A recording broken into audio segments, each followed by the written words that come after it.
Sana. Kamu nggak mau makan? Loh, enggak, Mbak. Masih kenyang. Dan enak kampung. Coba deh kamu bayangkan situasi ini sebentar. Kamu lagi di sebuah acara makan malam keluarga. Oke, makan malam keluarga nih, suasananya hangat gitu ya. Benar banget. Mungkin di restoran favorit atau di ruang makan rumah. Terus di tengah obrolan yang lagi seru-serunya, kamu ngulurin tangan nih buat ngambil mangkuk lauk di tengah meja. Yang posisinya agak jauh kan, biasa tuh kejadian kayak gitu. Iya, persis. Tapi masalahnya, di detik yang sama persis, orang yang duduk di sebelahmu juga ngelakuin hal yang sama.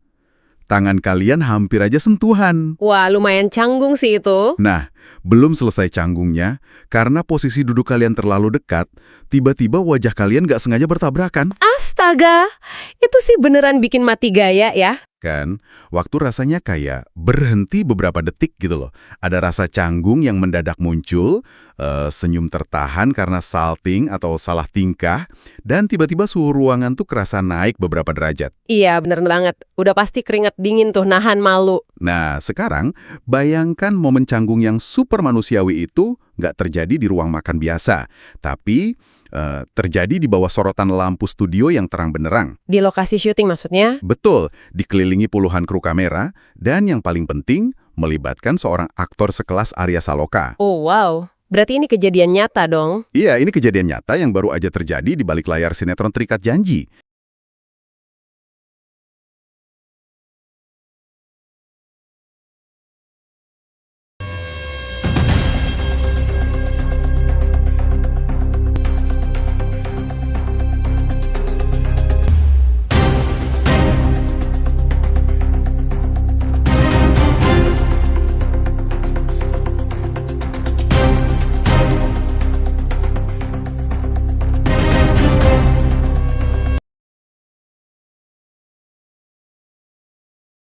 Dan jujur aja, melihat gimana internet bereaksi brutal banget sama insiden yang cuma beberapa detik ini, bikin saya penasaran banget. Pasti pada heboh kan itu di media sosial. Heboh banget. Makanya di obrolan mendalam kita kali ini, kita mau membedah tuntas nih, kenapa ketidaksengajaan sereceh ini, sekecil ini, bisa memicu ribuan orang baper berjamaah di internet. Itu sebenarnya fenomena yang sangat menarik ya. Karena gini, waktu kita menonton sinetron atau film, otak kita itu sebenarnya udah masuk ke mode menerima fiksi. Menerima fiksi gimana tuh maksudnya? Jadi kita tuh secara sadar tahu kalau apa yang kita lihat di layar itu sangat tertata. Naskahnya udah dihafal berminggu-minggu, posisi berdiri aktornya atau yang biasa kita sebut blockingnya, itu udah diatur presisi banget sama sutradara. Oh, oke, jadi semuanya serba disetting ya? Bener, bahkan ritme mereka napas dan berkedip pun kadang udah masuk dalam hitungan dramatis. Semuanya itu ilusi kontrol yang sempurna.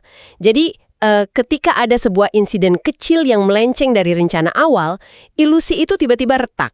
Tunggu dulu, saya agak bingung di bagian sini nih.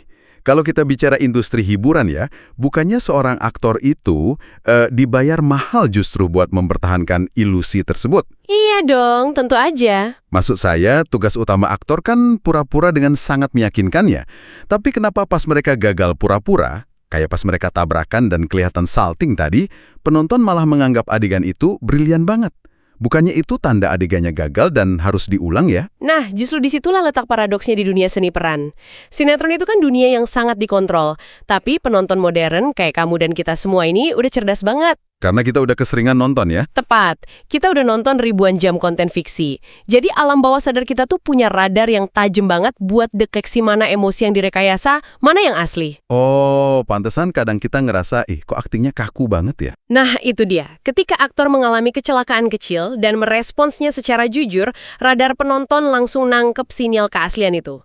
Hal tersebut seketika nembus batas layar kaca gitu loh. Jadi kerasa lebih ngena gitu ya ke penonton? Bener banget. Nggak kerasa lagi kayak karakter fiksi yang lagi baca dialog, tapi kayak manusia sungguhan yang lagi ngalamin momen nyata. Dan kasus tabrakan kecil yang melibatkan Arya Saloka ini contoh brilian banget dari gimana keaslian yang bocor, itu justru jadi magnet utama. Wah, menarik banget.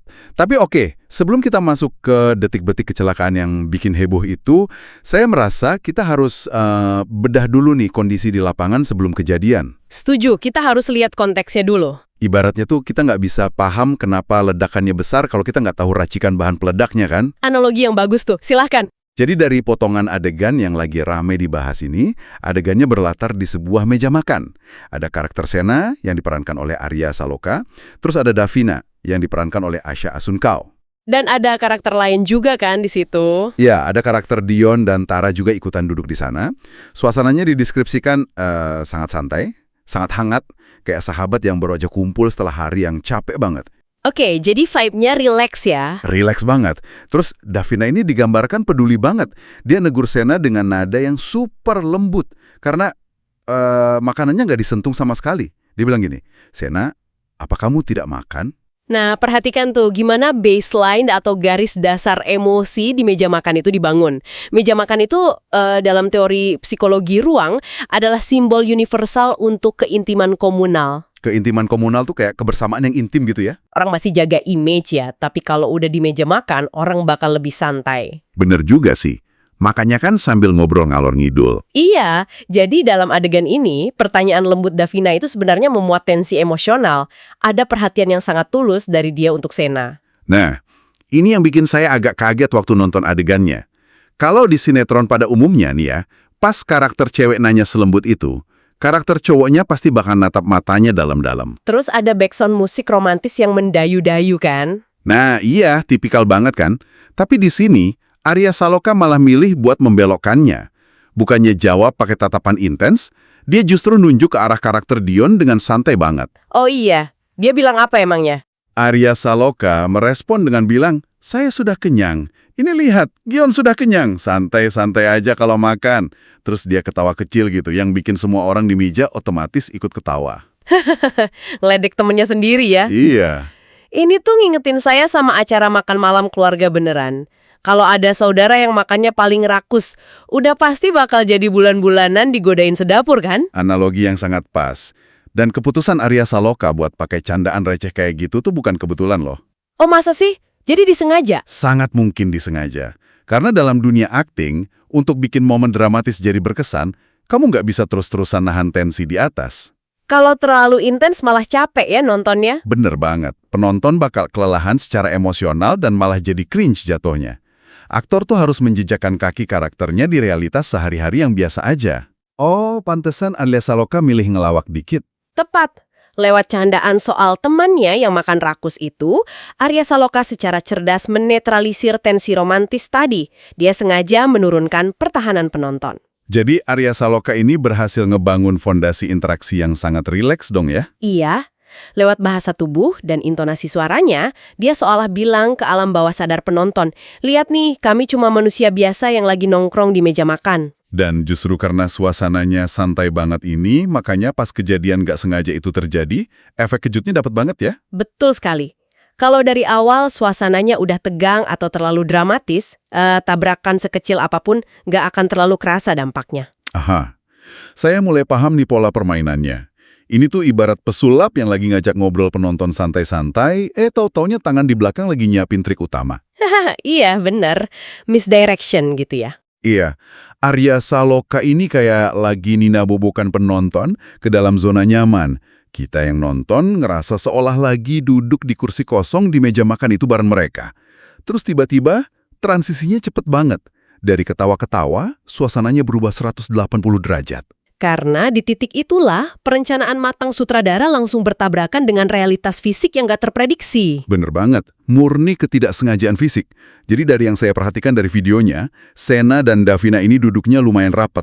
Terus secara bersamaan, tangan mereka gerak mau ngambil makanan yang sama di meja. Yang posisinya ada di tengah tadi ya? Iya, nah pergerakan refleks ini otomatis bikin badan mereka condong ke arah yang sama. Dan bam, wajah mereka nabrak. Astaga, bisa pas gitu ya? Iya. Saking deketnya, kalau dilihat dari sudut kamera yang satunya, insiden ini malah kelihatan kayak Davina nggak sengaja nyium pipi Sena. Wah, pantesan pada heboh. Terus reaksi mereka berdua gimana pas nabrak? Nah, reaksi aslinya ini yang menurut saya jadi emasnya. Asha Asunkau itu langsung kaget banget, matanya agak membesar, dan dia jelas banget salah tingkah. Nggak bisa disembunyiin. Kalau Arya Saloka bereaksi gimana? Kalau Arya Saloka, dia cuma nunduk dikit, nahan senyum kikuk, dan kelihatan banget dia lagi nahan malu. Tapi senyumnya itu loh, kerasa banget aslinya. Reaksi itu sangat menarik banget kalau kita bedah dari sisi anatomi emosi loh. Anatomi emosi? Maksudnya gimana tuh? Coba deh kamu perhatikan senyum Arya Saloka di video momen itu. Dalam dunia psikologi, ada yang namanya Duchenne smile. Duchenne smile, baru denger nih. Iya, itu adalah jenis senyum otentik yang nggak bisa dipalsukan. Senyum ini tuh melibatkan kontraksi sadar dari otot di sekitar mulut dan kontraksi tak sadar dari otot di sekitar mata. Oh, yang kalau senyum sampai matanya ikut menyipit dan berkerut gitu ya? Bener banget. Aktor itu rata-rata jago banget malsuin senyum di mulut, tapi susah banget malsuin kerutan bahagia di sekitar mata. Ah, masuk akal. Makanya ketika Arya Saloka tertabrak dan menahan senyumnya, kerutan di matanya itu muncul. Itu adalah murni Duchenne smile.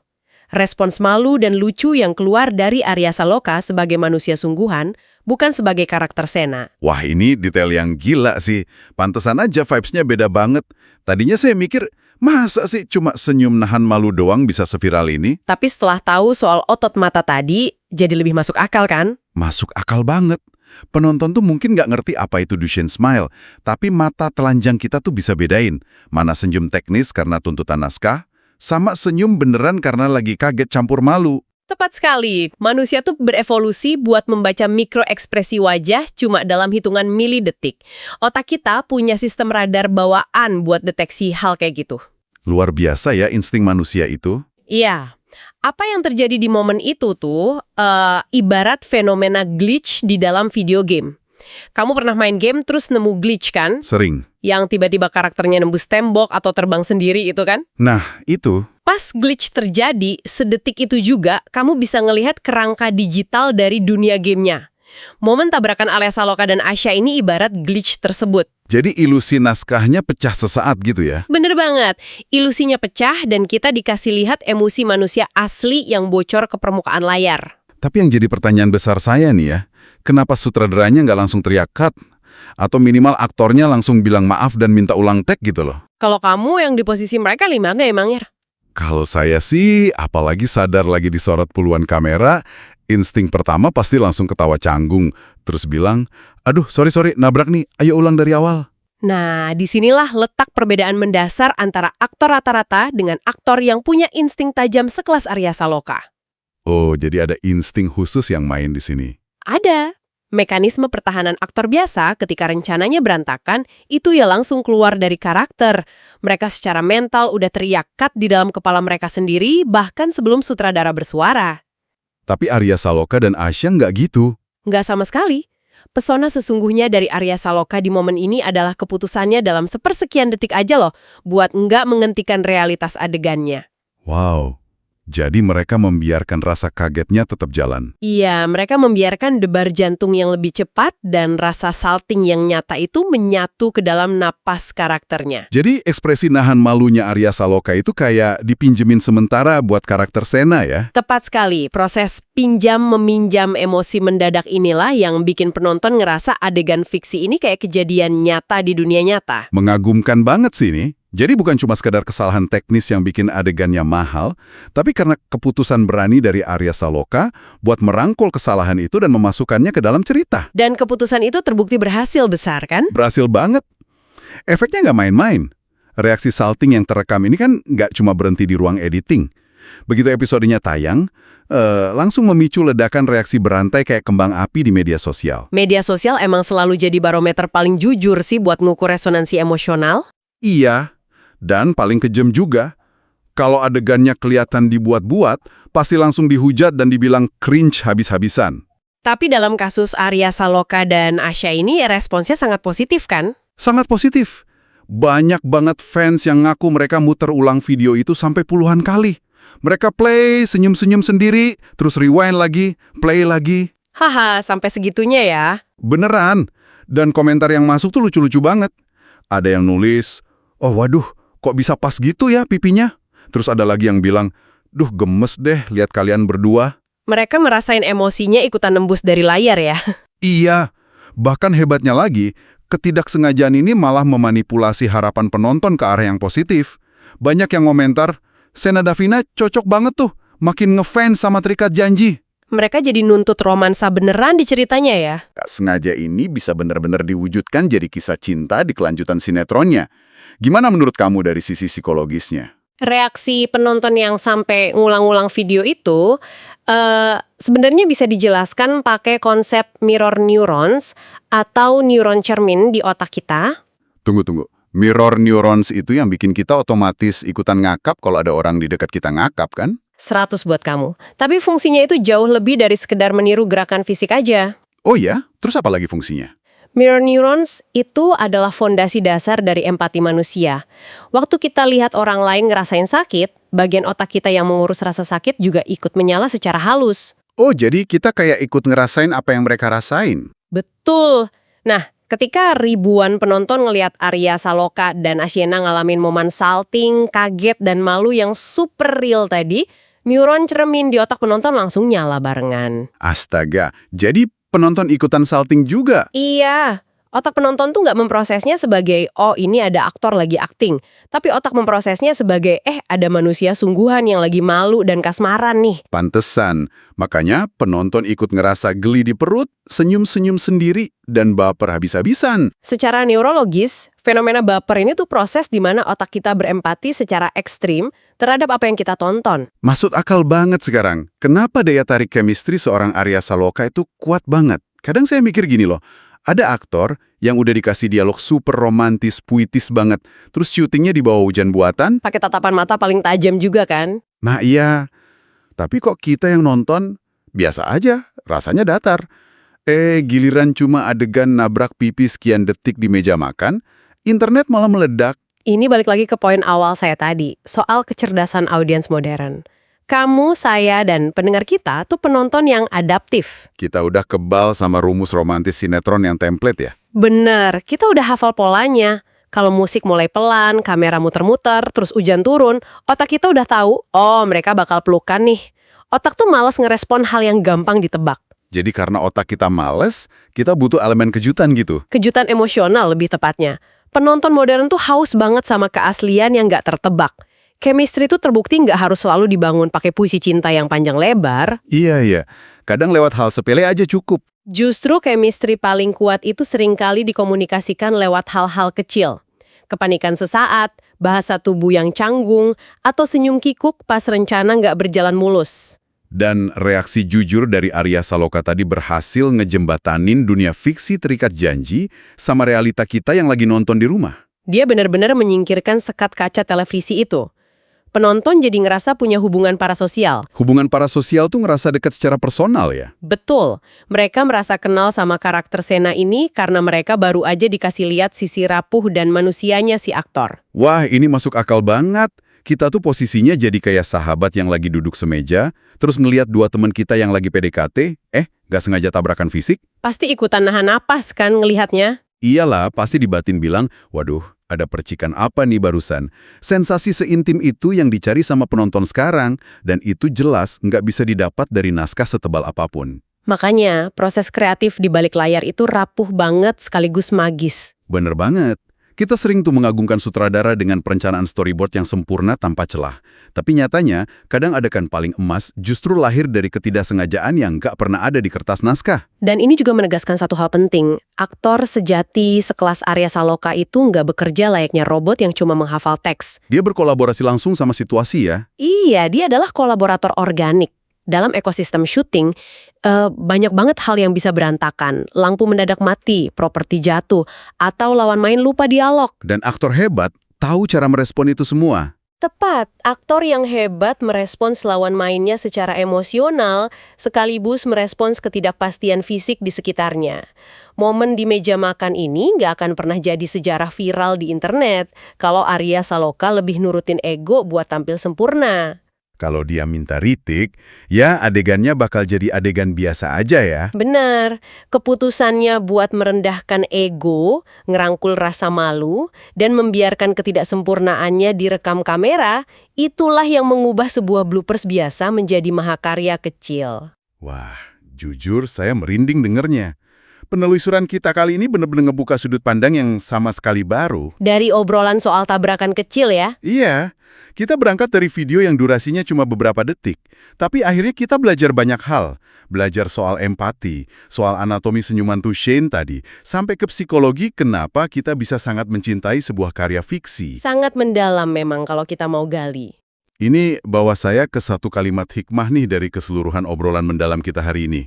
Boleh saya sampaikan ya? Silahkan, silahkan. Terkadang, momen yang paling indah dan membekas di hati bukanlah yang direncanakan dengan sempurna, melainkan yang terjadi secara spontan dan dijalani dengan penuh ketulusan. Wah, itu rangkuman yang indah banget. Puitis dan sangat pas dengan topik kita. Terima kasih. Nah, buat menutup pembahasan yang seru ini, saya juga pengen ninggalin satu pemikiran provokatif nih buat kamu pendengar kita, supaya bisa direnungin setelah obrolan ini usai. Wah, apa tuh? Coba deh, kamu pikirkan lagi tontonan favoritmu selama ini.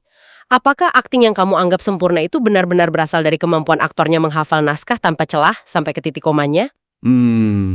Menarik. Atau jangan-jangan pesona sesungguhnya justru muncul dari gimana sang aktor bereaksi secara jujur ketika semua rencana sutradara berantakan total di depan mata kamera. Pertanyaan yang dalam banget dan benar-benar patut kita jadikan bahan renungan. Nah, sekarang giliran kamu nih buat bersuara. Gimana menurut kamu tentang momen lucu tapi magis antara Sena dan Davina ini? Iya, kita pengen dengar pendapat kamu. Apakah kamu juga ikutan salting waktu mirror neurons di otak kamu ngerespons kejadian gak sengaja yang malah kelihatan romantis itu? Atau kamu sekarang makin yakin kalau chemistry natural dari seorang Arya Saloka dan Asya Asuncao itu memang luar biasa sampai bikin kamu baper maksimal? Pasti banyak yang punya pengalaman baper serupa nih.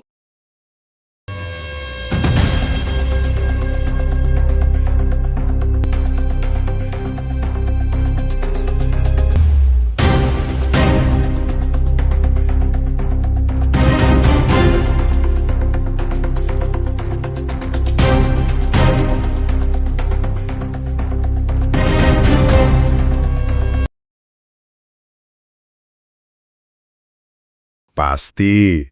Makanya, tuliskan semua pendapat, analisis, atau sekedar cerita baper kamu di kolom komentar ya. Dan satu hal yang paling penting nih. Apa tuh? Jangan lupa untuk terus dukung channel Motivasi David supaya makin semangat menghadirkan cerita-cerita menarik, penuh emosi, dan pastinya momen viral terbaru seputar Arya Saloka dan dunia sinetron Indonesia.